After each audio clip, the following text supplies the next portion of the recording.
I don't know how to describe it other than like a demon type of sound. But it's silhouetted, hulking, every bit of 5.5 feet wide, 13 to 14 foot tall, pitch black. The one thing that ran through my mind when I had this encounter was I don't have a big enough gun.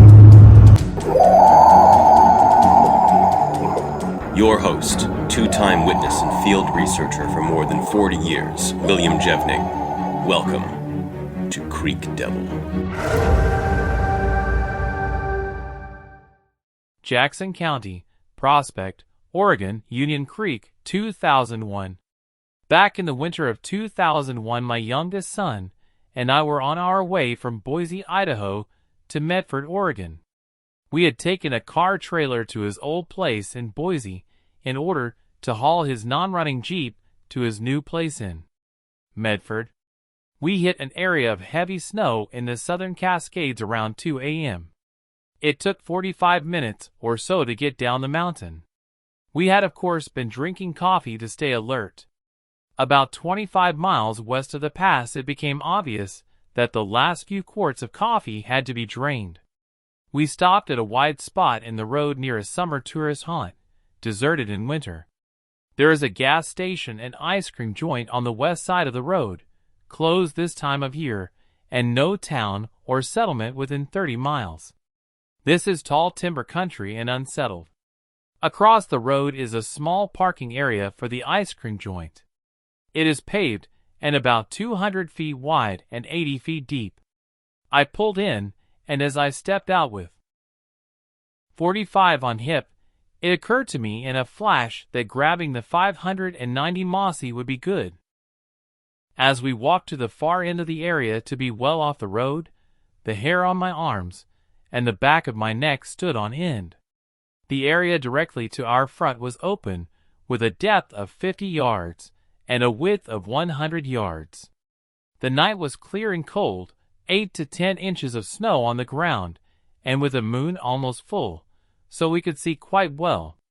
While standing and taking a leak with sun about 15 feet to my right, I saw, as if springing from the earth in front of us across the open area, 10 or 12 creatures moving rapidly back and forth in sort of a thatch-weave pattern.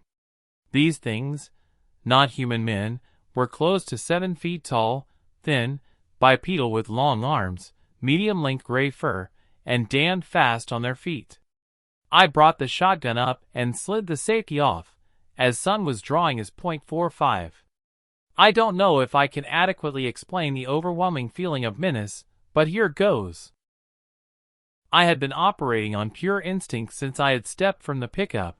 The rotten feeling hit me a split second before the things arrived. The feeling? Instinct? Was that we were prey and subject to a very bad death and to be slaughtered and eaten. Not a logical process. Gut feeling and massively overwhelming. As they were moving around in front of us, more appeared and mixed among them, all the while running about fast in front of us. Son and I were backing toward the truck. I would not present my back to them, and some of them peeled off right and left in an encirclement movement. They were rolling in fast from the sides now. I could smell and feel their presence. We got to the truck loaded on adrenaline and ready to kill, as we both knew we were in grave danger. We piled into the truck, locked doors. I had keys out and ready as my but neared the seat.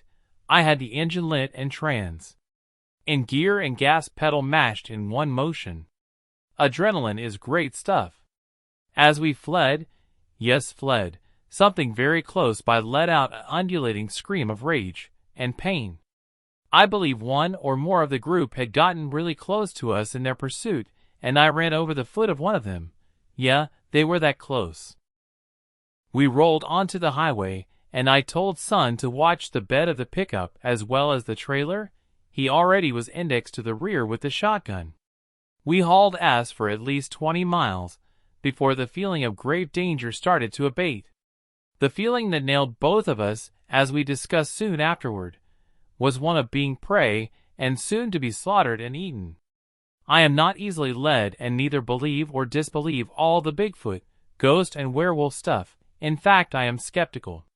Son was speaking with a coworker about 6 months later who had grown up in Prospect, Oregon, about 30 miles south of Union Creek where the incident took place.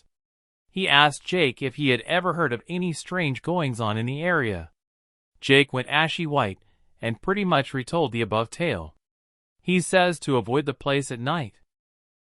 A family friend, a 25 years, retired cop not given to flights of fancy and an excellent observer, had a tale very similar from a year before.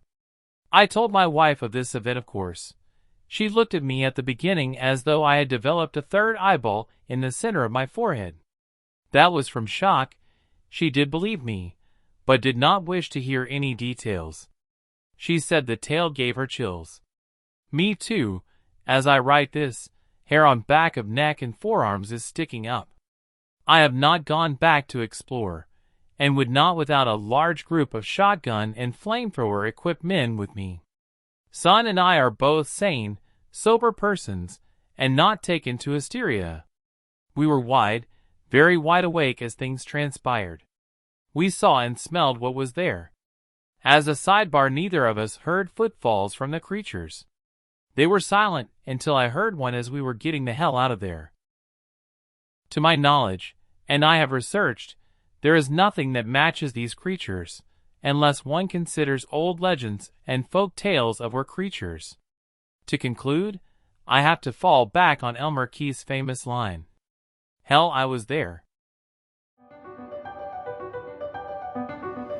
Thanks for listening to this episode of Creek Devil. If you or anyone you know has had an encounter with these creatures, please contact us at williamjevning@yahoo.com. That's William, Jevning, @yahoo.com. All communication is confidential. Join us for another program next week. And until then, keep your eyes open out there.